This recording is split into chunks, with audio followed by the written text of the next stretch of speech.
relationship issues people would unload on me, and I never knew how to deal with it. Hey you guys, this is Ashley for FD1111 Ministries, home of Tarot, Bible, and Alchemy. So this is more of an intimate type of talk. I did post on the community tab as well as on my IG page that I will start to share more of my personal experiences and how I overcame a lot of obstacles in my personal life. Yeah, so this is the first time I'm ever really sharing this type of information at all. Like, nobody knows what I'm about to tell you guys. So yeah, I'm a little nervous, but okay.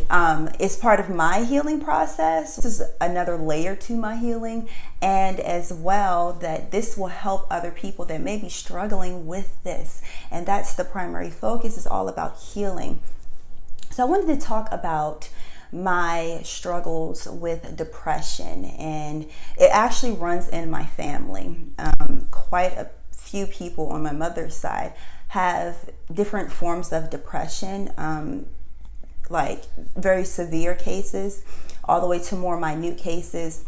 Mine was on the spectrum, and it could have progressed, but however, thankfully I was able to transition out of that.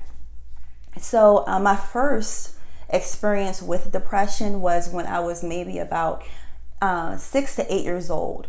It stemmed from family, you know, just DNA, and as well nurture, like things that happen in the environment and seeing how people handle different situations. But it also stemmed from different types of abuse.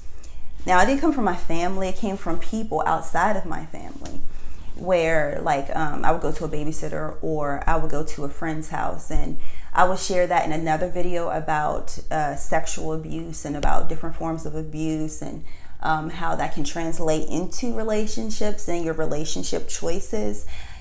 So that would be for another video. That was my first like real time that I really identified it, that okay, this doesn't really seem quite right, but however, it wasn't something I shared at all. And so fast forward, you know, years, it was just like different periods throughout school where it was like, wow, why do I feel this way? You know, I always felt like the outsider. Even with close type of relationships, it still felt like I was the outsider.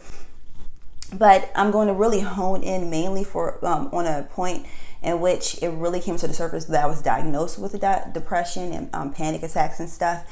And that was when I was an adult. The Navy Reserves, and once a month you would go for a weekend. Every time I would go, I would have a panic attack. Like, this is when I really noticed that it was really bad. It would be so bad, like I couldn't move, like I was so paralyzed. And it was episodes like that, especially around in that time frame.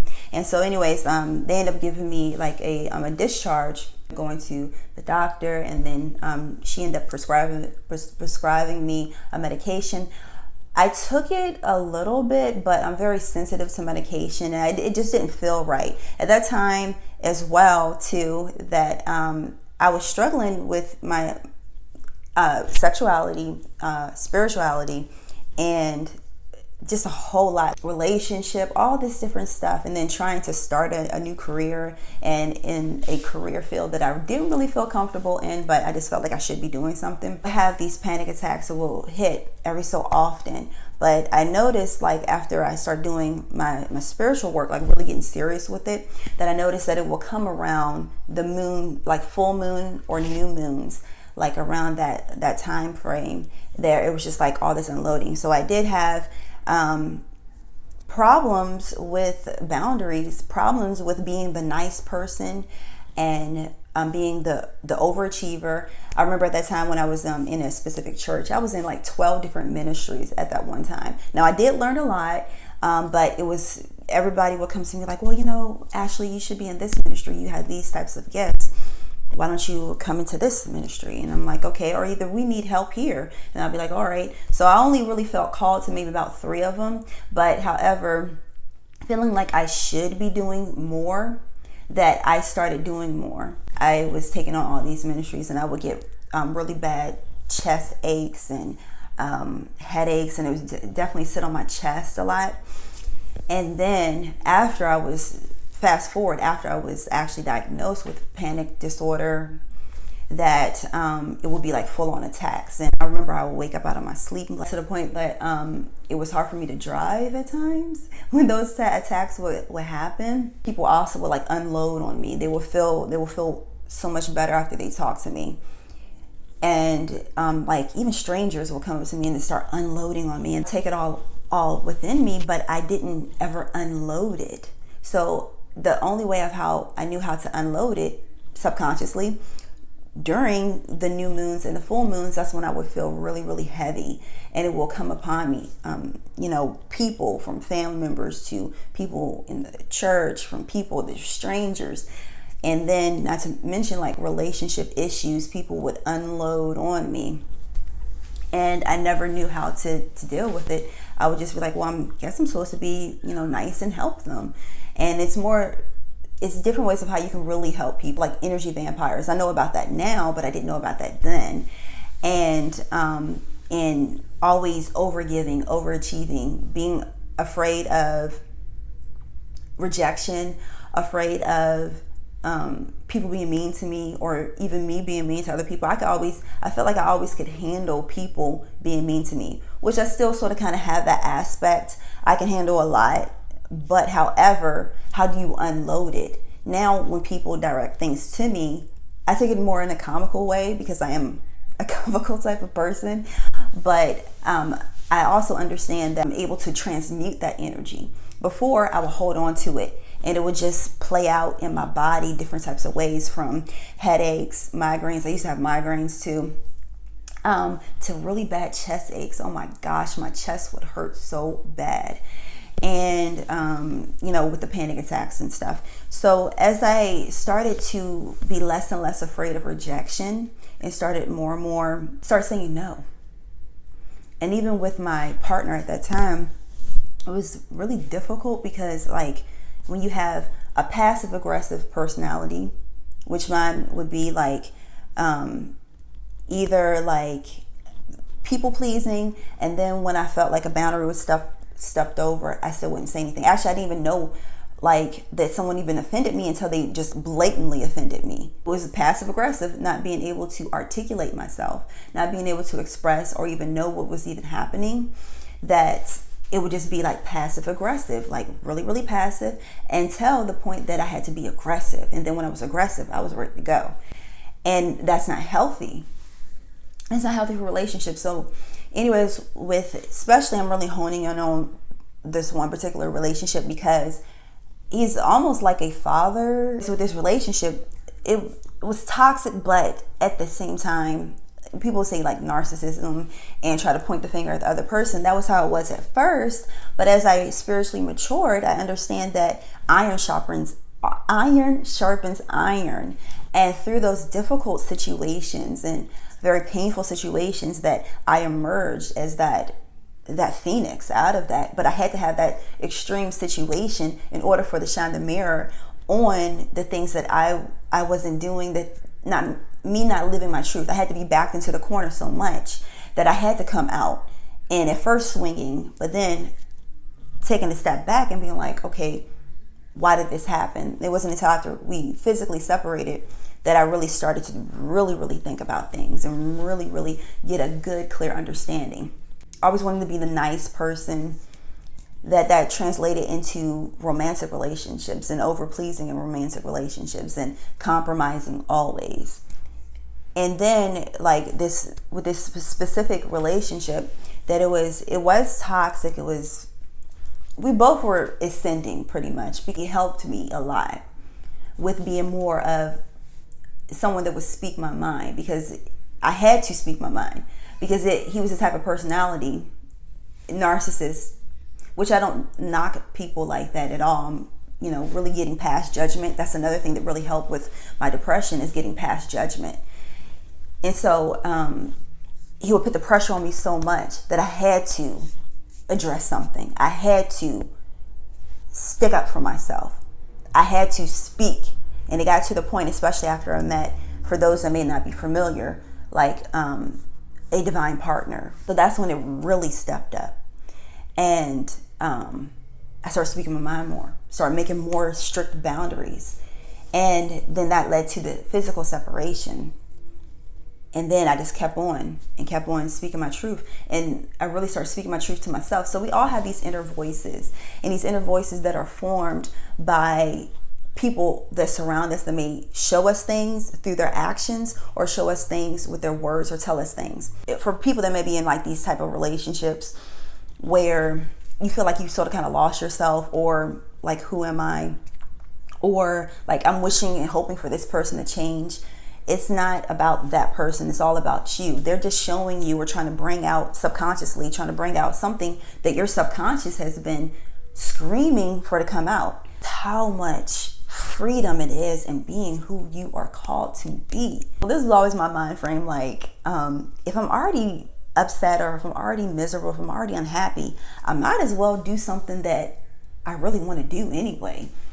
And that's the type of mentality I took on. Like, okay, I may be in this relationship, feel like I can't escape from it. Okay, I'm already upset anyway. I might as well go ahead and say how the way I feel. That's the type of mindset that really helped me, that really helped me to push through, even in situations where I was trying to avoid arguments or trying to avoid certain situations. This even was in school, trying to avoid fighting. But at times I had to fight, and I had to be willing to go there.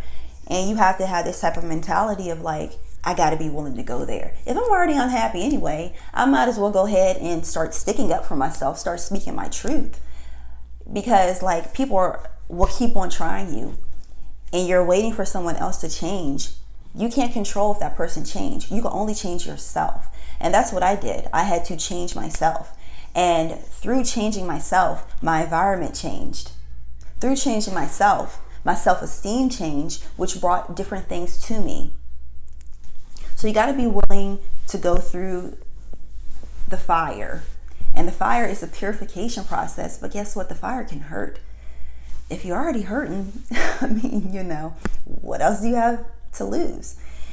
But I can't tell you like how much better it feels to be depression free. I'm not saying that I don't have times that I'm upset or that I'm disappointed, but I know how to transmute it. I know how to roll my way out of it. And you will learn that, you have to be willing. I think a lot of times people try to avoid the difficulty in hopes that things will go away or that they will change. But things will not change unless you change. The way how you experience the world is through you. You experience the world. Nobody else experiences the world the way how you experience the world. You are the filtration system to your world. The world does revolve around you. That's your personal world that revolves around you. Okay? And that other person that you're waiting for to change, their world revolves around them. So their interaction with you is going to be based on them. And we can't continuously to point the finger outward when we got to do the inward work. It is the requirement, the great work, as they call it in alchemy, that we are to work on ourselves and master ourselves. And through that, we master our reality. Many of us have been through a lot. Not even going to sugarcoat it at all. But we can't take it back. We can only transmute it. Transmutation is like taking one element, one thought pattern, one experience, and changing the properties of it. How you take lead and change it and purify it, and it transmutes and transforms into gold. We want to take our lead, we want to take our painful experiences and transmute them and turn them into gold. That's your story right there. Your personal story. That's what is your identity of, that's your badge, that's your name badge, that's your identity, that's who you are. So that story that you're trying to avoid telling, that story that you're trying to avoid within yourself, that's the key right there. That is what's going to give you the mastery to master your life. That is what's going to give you the key to help somebody else. Because guess what? Somebody else is depending on your story. So that is why I am sharing these things. I'm taking my lead, my pain, and transmuting it into gold and giving that gold. Dang, I feel that so deeply for someone. I feel it for me, and I feel it for somebody else. And turning it into gold. And through me going through that process, that it helps other people. And in exchange, you would take that piece of gold, pair it with your lead, and transmute it into your personal gold, and then pass it on to somebody else. We don't go through things just for ourselves. We go through things for other people too. So that way we can share our story, share our testimony, the test that we overcame, and help other people. So that's why I'm laying it all out. You know, any questions that anybody has for me, I have no problem answering them. I didn't grow up in the church, but I did go to church. But when I became an adult, I would go through spats where I throw myself fully into the church. I would just be like going, like in all those different ministries. And then I would take a period where I would, like, after I did something that I felt guilty about, I just fall back. Or either I'll be like, oh, you know, I could take this Sunday off, or I could take this time off. And then before I know it, I haven't been like in a whole month and I've done something that I feel guilty about. And so therefore I feel like I can't go back. And that whole cycle of torturing myself. I've left the religious mindset behind, like all of that guilt and the struggle between good and evil. Oh, we torture ourselves. We find so many reasons to torture ourselves. Oh, this person doesn't like me. So the hell what? Do you like you? That's the question. That was one question I had to answer for myself. Do I like me?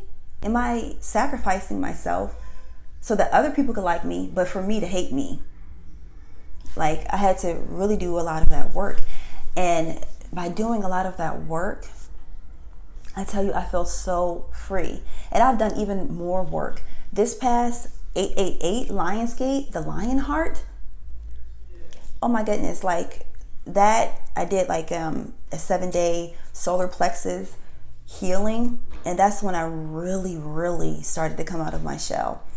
And through this new moon in Virgo, I was like, something clicked and was like, you got to share a lot more of your stories. You got to share a lot more.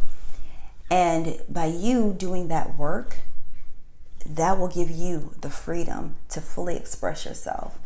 And it will carry over into generations and generations. Me not being afraid to really be transparent is helping me to heal even more.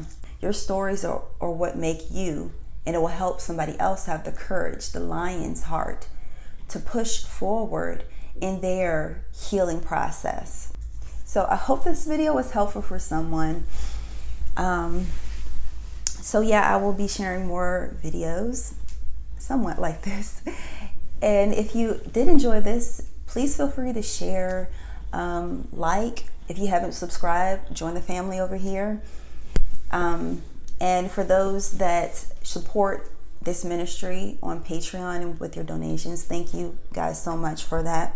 You can check that link out down below. I thank you guys so much. And if you have any topic that you want me to cover, leave it down below.